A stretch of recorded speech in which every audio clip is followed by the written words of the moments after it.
नमस्कार, स्वागत है आप सभी का बंसल न्यूज के इस खास कार्यक्रम समझेंगे तो संभलेंगे में। मैं हूं आपके साथ जया शर्मा। जब भी कोई बड़ा संकट, समस्या, आपदा आती है तो उसका पहला शिकार आम आदमी या कॉमन मैन होता है और कोविड महामारी में भी यही हो रहा है। लेकिन कॉमन मैन वो योद्धा है जो पहली पंक्ति में खड़ा होकर आपदा का मुकाबला करता है और दुनिया को संकट से उबारता है। यदि आप भी कॉमन मैन हैं तो निराश हुए बगैर जहां हैं वहीं से कोरोना से चल रही इस जंग में अपना योगदान दे सकते हैं और दीजिएगा भी, जैसा कि बहुत से लोग कर रहे हैं।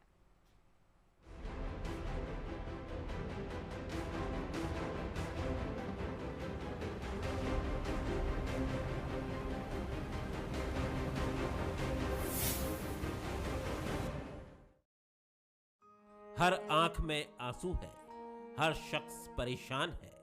अस्पतालों में जगह नहीं है, दवाओं की किल्लत है। आपदा में अफसर देखने वाले कालाबाजारी हैं, मजबूरी का फायदा उठाने वाले उठाई गिर हैं। कोरोना काल में ये तस्वीर हर कहीं देखी जा रही है। इस महामारी में रसूखदार तो अपना काम निकाल ले रहा है, लेकिन जहां तक कॉमन मैन का सवाल है वो हर जगह परेशान शक्ल लिए लाइनों में लगा नजर आता है। पहले जांच कराने की जद्दोजहद, फिर इलाज कराने की जद्दोजहद, यहां तक कि कोई अनहोनी हो जाए तो अपनों के अंतिम संस्कार के लिए भी लुटता पिटता कॉमन मैन।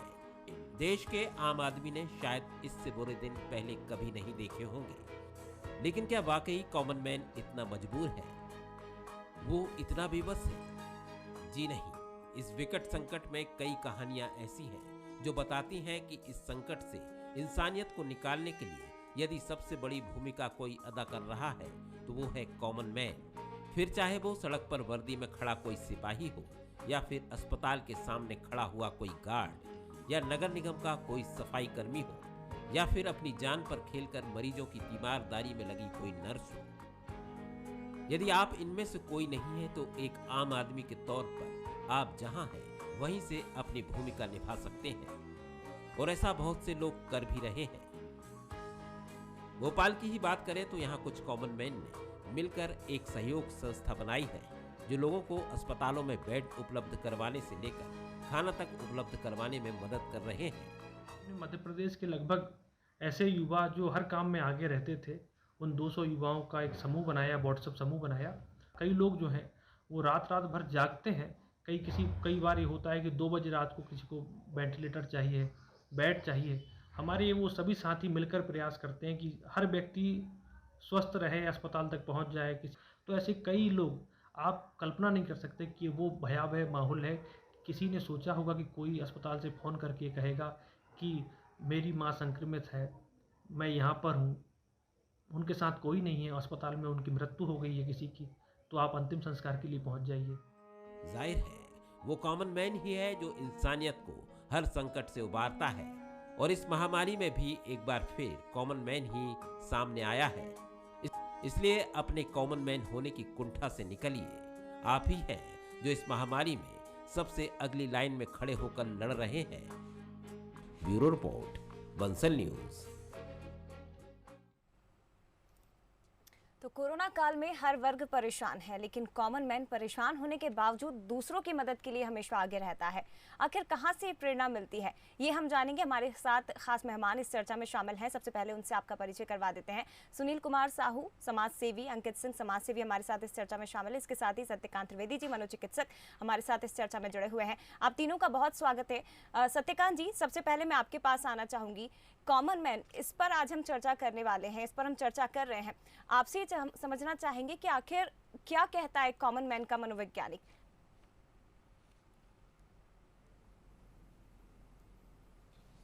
देखिए, यहाँ पर आपने कॉमन मैन की बात करी है, तो यूजुअली जो भी उपकार परोपकार की भावनाएं होती हैं, कहीं ना कहीं हम अपनी ज़िंदगी में वो कमियां हम महसूस किया करते हैं कई बार कि ये चीज़ें ऐसी होनी चाहिए, ये चीज़ें सर्वसुलभ होनी चाहिए, सबको ये चीज़ें मुहैया होनी चाहिए, सबके पास ये सुविधाएं होनी चाहिए। जैसे आप देखिए कि कुछ मुंबई से बड़ी हस्तियां इस काम में लगी हुई हैं। आप देखिए कि उनको कहीं ना कहीं से बेड अरेंज हो जाता है, उनको कहीं ना कहीं से ऑक्सीजन अरेंज हो जाती है, उनको इंजेक्शंस भी मिल जाते हैं, वही कॉमन मैन को नहीं मिल पाता।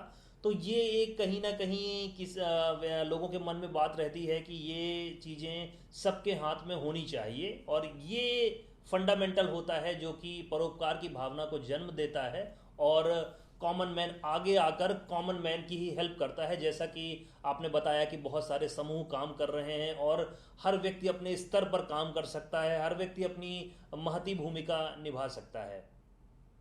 बिल्कुल, कुल मिलाकर ये कहा जा सकता है सत्यकांत जी कि एक आम आदमी ही दूसरे की परेशानियों को समझता है और उससे सरोकार रखता है, इसीलिए शायद मदद के लिए जल्द आगे आता है। हमारे साथ सुनील कुमार और अंकित सिंह भी मौजूद हैं। अंकित जी, मैं सबसे पहले आपके पास आना चाहूँगी, आपसे समझना चाहूँगी कि आप अब तक कितने लोगों की मदद कर चुके हैं, क्योंकि व्हाट्सएप ग्रुप जैसा कि बताया जा रहा है आपने बनाया है और उसके ज़रिए दिन रात आपके जो बाकी साथी हैं वो दिन रात एक करके लोगों की मदद कर रहे हैं।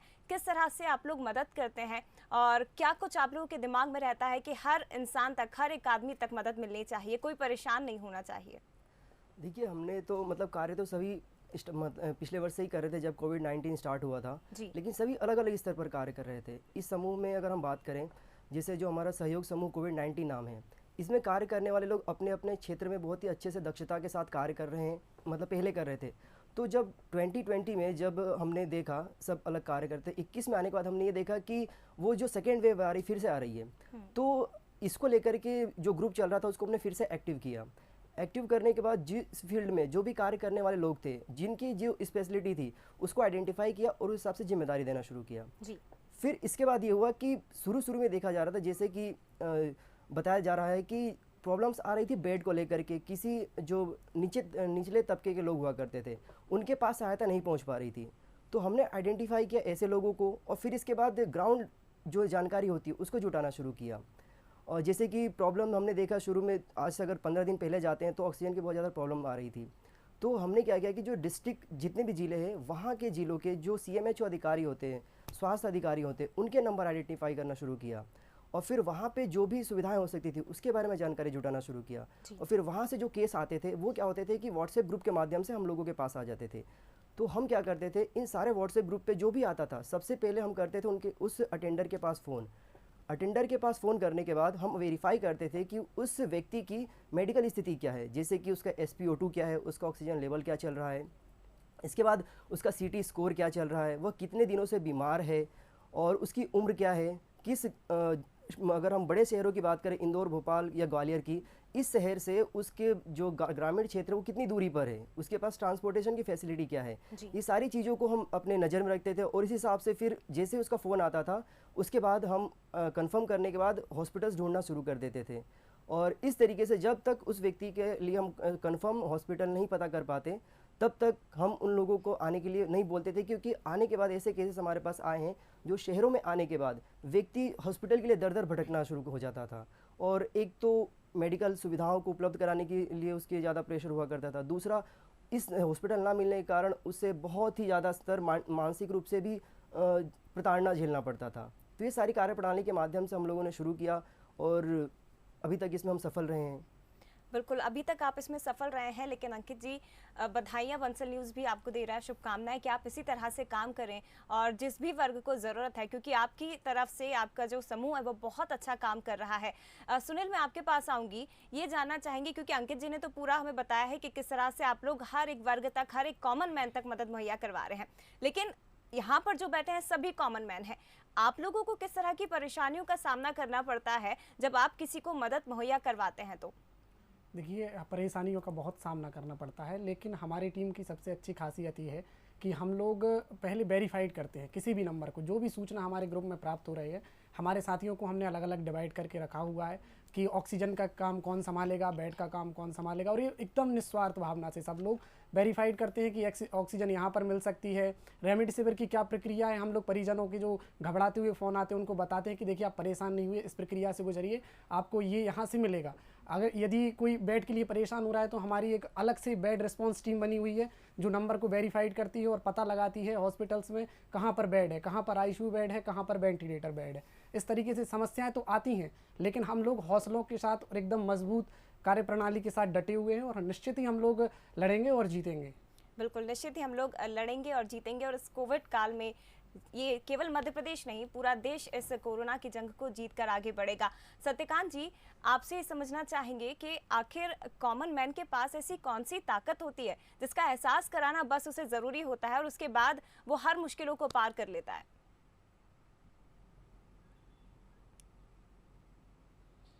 देखिए, यहाँ पर मैं यही कहना चाहूँगा कि कई बार जो हमारे जीवन के अनुभव होते हैं वो किस तरीके से हुए हैं, हमने किस तरीके की परेशानियाँ अपने निजी ज़िंदगी में देखी हैं, किस तरीके से उसको अनुभव किया है, हमारे अंदर करुणा की कितनी भावना है, हम कितना ज़्यादा ये फील कर सकते हैं कि उस कंडीशन में जिसमें सामने वाला परेशान है, अगर हम उस कंडीशन में होते तो कितना पेन फील करते। जैसे ही ये भावना आती है तो हमारा जो मन होता है वो काफ़ी पवित्र हो जाता है और हम किसी की हेल्प करने के लिए आगे आते हैं।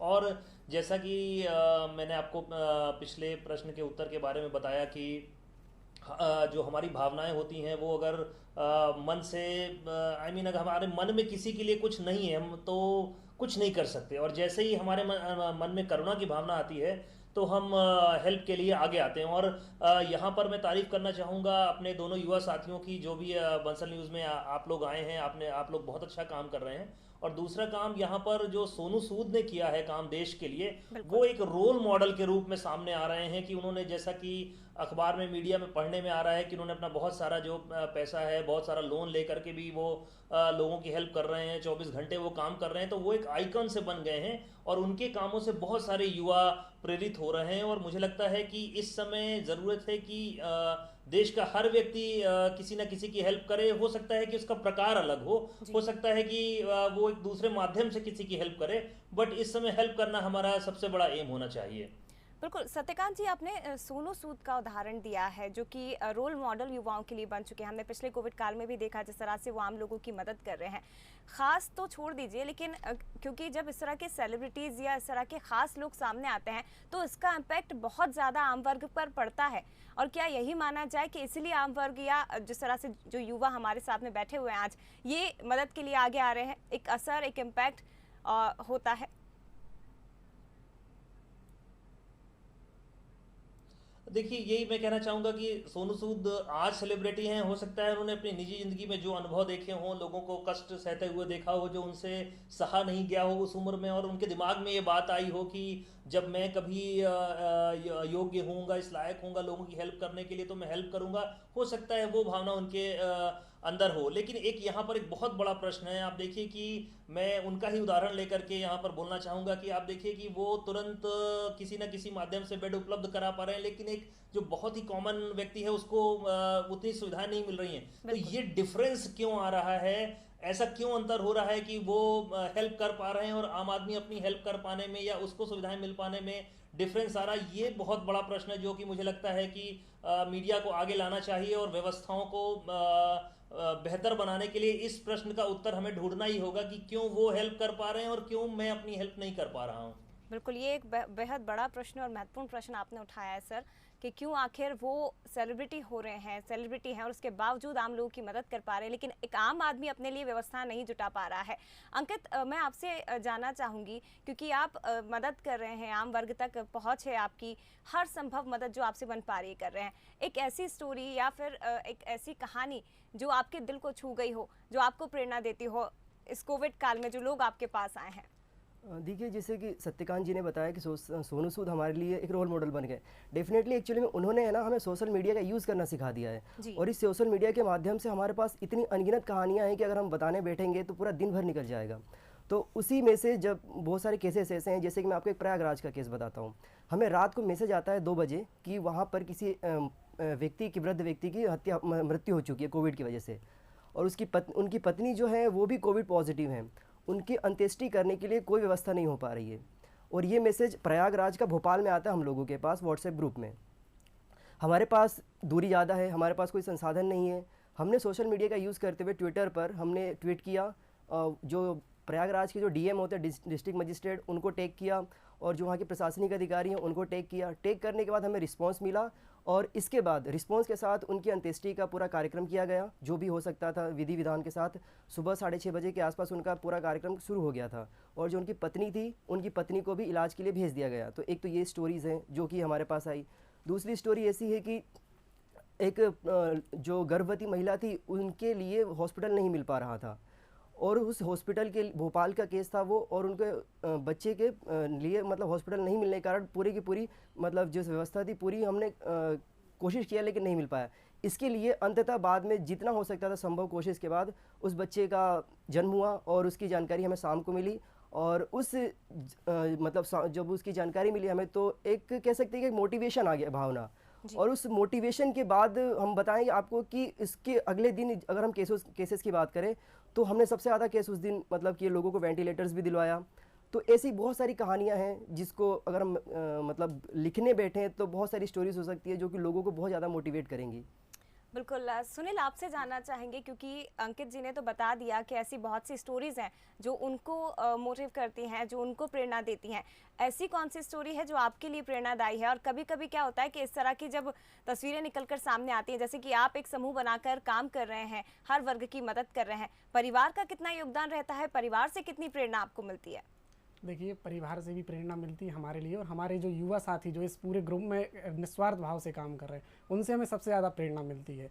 और सबसे ज़्यादा प्रेरणा हमें उन पंक्तियों से मिलती है जिसमें कहा गया है पुण्य परोपकाराय पुण्याय, और रामचरितमानस में भी कहा गया है कि परहित सरस धर्म नहीं भाई। इनसे हमें प्रेरणा मिलती है। परिवार का सहयोग भी मिलता है हमारे लिए कि मम्मी समय पे हमें चाय दे रही हैं, खाना दे रही हैं, और हम लोग लगातार काम कर रहे हैं। पर हमारे अन्य युवा साथी जो अलग अलग जगहों पर हैं, जो परिवार के साथ नहीं रह रहे हैं या कहीं किराए से रह रहे हैं, रूम पर रह रहे हैं, वो अपने से खुद से कर रहे हैं। हमें तो चलो ठीक है परिवार का सहयोग मिल रहा है, लेकिन सबसे ज़्यादा प्रेरणा हमें उन साथियों से मिल रही है जो इस ग्रुप में हैं और निस्वार्थ भाव से काम कर रहे हैं।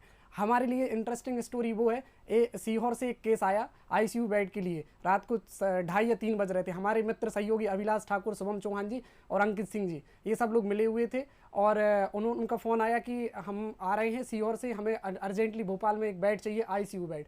लेकिन दुर्भाग्य से वो एम्बुलेंस पंचर हो गई।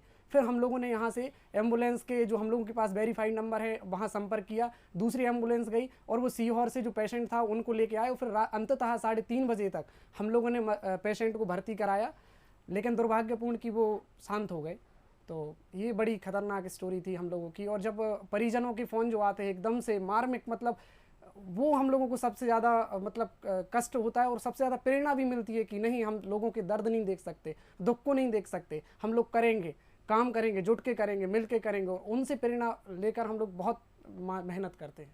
बिल्कुल, परिवार से तो प्रेरणा मिलती ही है सुनील, लेकिन जब इस तरह की तस्वीरें निकलकर सामने आती है उस समय खास तौर पर प्रेरणा मिलती है जब कोई किसी की ज़िंदगी आपके कारण बच जाए, तो शायद वो एक बहुत अच्छी तस्वीर होती है और आपको आगे बढ़ने की प्रेरणा उसी से मिलती है। सत्यकांत जी, आपसे जानना चाहेंगे, क्योंकि जिस तरह से आप बता रहे हैं कि हम बाकी अपने साथियों से भी समझने की कोशिश कर रहे हैं कि किस तरह से प्रेरणा मिलती है, लेकिन हर इंसान के जीवन में परेशानियाँ आती है और एक दौर ऐसा आता है जब वो हताश होकर, निराश होकर बैठ जाता है और शायद उस टाइम पर उसे लगता है कि अब कुछ नहीं हो सकता। आम आदमी के पास, एक कॉमन मैन के पास ताकतें बहुत हैं, लेकिन उसका एहसास उसे नहीं हो पाता, और ऐसे दौर में उसे क्या करना चाहिए, कैसे वो आगे बढ़े?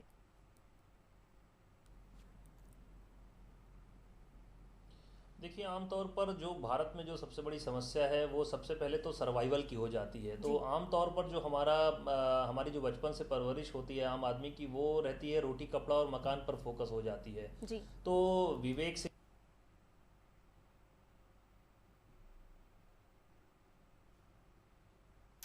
जी, तो एक कॉमन मैन की आज बात हम इस चर्चा में कर रहे हैं। कॉमन मैन जो कि सबसे बड़ा कोरोना का शिकार है।